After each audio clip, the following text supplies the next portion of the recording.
Friday's Breeders' Cup action continues with the second Breeders' Cup race, the Breeders' Cup Juvenile Fillies Turf at 1 mile. And as always, the best way to play these Breeders' Cup races is to play them through NYRABet. Special promotion for Breeders' Cup week through Saturday, November 3rd. Bet 200, get 250. Use that promo code BC250 and enjoy all the many great things that NYRABet has to offer, including on all Breeders' Cup races with Breeders' Cup doubles, 10% winners bonus, both Friday and Saturday, and a $10 minimum daily doubles throughout Breeders' Cup weekends. Here's the field for the Breeders' Cup Juvenile Filly Turf, and this one contains one of the strongest favorites on the entire Breeders' Cup program, and that's the 6 newspaper of record. If you like her, you're not getting 2-1 on this filly. She has been remarkably impressive in her races. I mean, look at her cruising up front for Irad Ortiz. He hasn't even asked her. She set a very fair pace. She's also handled courses that have give on them, and that's going to be important for these Breeders' Cup races. I mean, she just has buried her competition in both starts. And don't make the mistake of saying she beat nobody, because Varenka, who finished at second here for Graham Motion, is a very talented and improving filly that was coming off a second-place finish in the stake. She is very good, and I know that she's a maiden, but she's good as well. But newspaper of record, she's the controlling speed in this race. She handles a soft course, which is very important given the expected rain, and she may just be too good. And I think, frankly, she's scared away a lot of Europeans. Now, a lot of people got excited by Concrete Rose's last race at Keeneland, and I understand. She, too, was a fairly facile winner. She could not have gotten a better trip in this race. She did exactly what you want to do with Jose Lezcano. She saved ground, she angled out, she stalked, she pounced, and she won easily. And she was visually impressive. I do not deny it. She also did not beat a particularly strong field. Paquette, who finished behind her, and even the third-place finisher in there, Bellora, they're not necessarily that strong. Now, Bellora overcame a dark outside post position, the 13 post, but she also got a great ride that day from Corey Lannery, who saved ground the entire way, got her right over the fence. Concrete Rose, to me, benefited from a great ride and a great trip that day, and she still is not nearly fast enough to beat newspaper record. I think she's going to be overbet in this race, and I'm not using anybody from that race.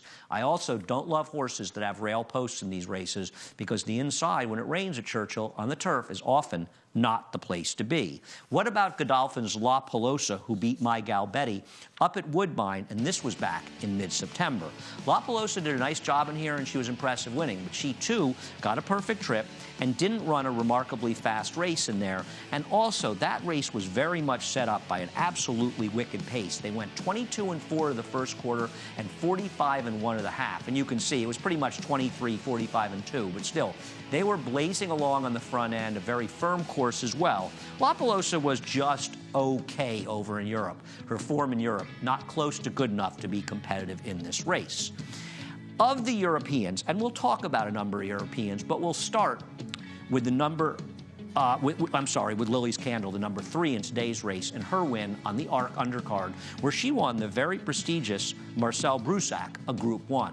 Coming from dead last after being purchased just a few days before the race by her current owner, Marty Schwartz, and we're all familiar with the many good turf horses that Marty Schwartz has campaigned in this country, going over many years, and currently for trainer Chad Brown. She was 27-1 this day, and she won a blanket photo just getting up by a neck.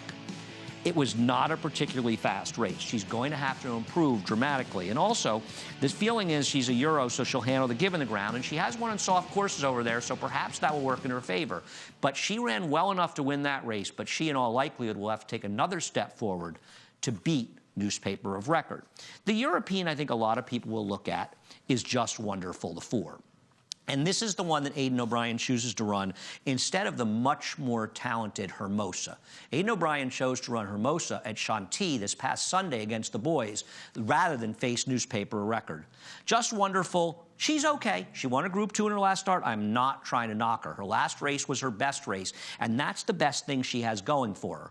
But I think that she is at best a 3rd or 4th tier horse for Aidan O'Brien, and I don't think that that is going to be good enough to beat a horse of the talent of newspaper of record.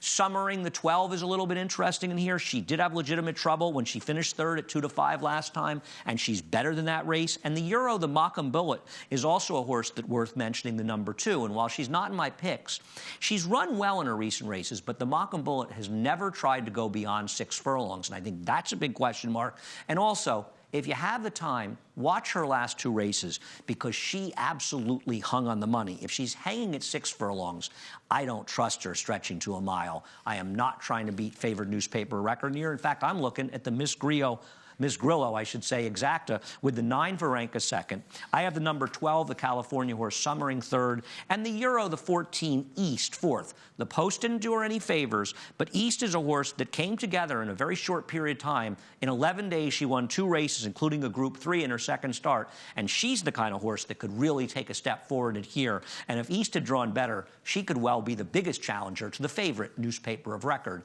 in the Breeders' Cup Juvenile Fillies Turf. Now remember, 10% winner's bonus on doubles all day long. Any 2 races that link Breeders' Cup races, bet them through Naira Bets on Friday and Saturday, a $10 minimum, and you will get a 10% winner's bonus if and when you cash. And the best way to play all the races, Breeders' Cup and everywhere, is to play through Naira Bets. Special Breeders' Cup promotion, bet 200, get 250. This will run through all races being run on Saturday, November 3rd. Promo code is BC250. No better way to enjoy the Breeders' Cup than to be betting through Naira Bets.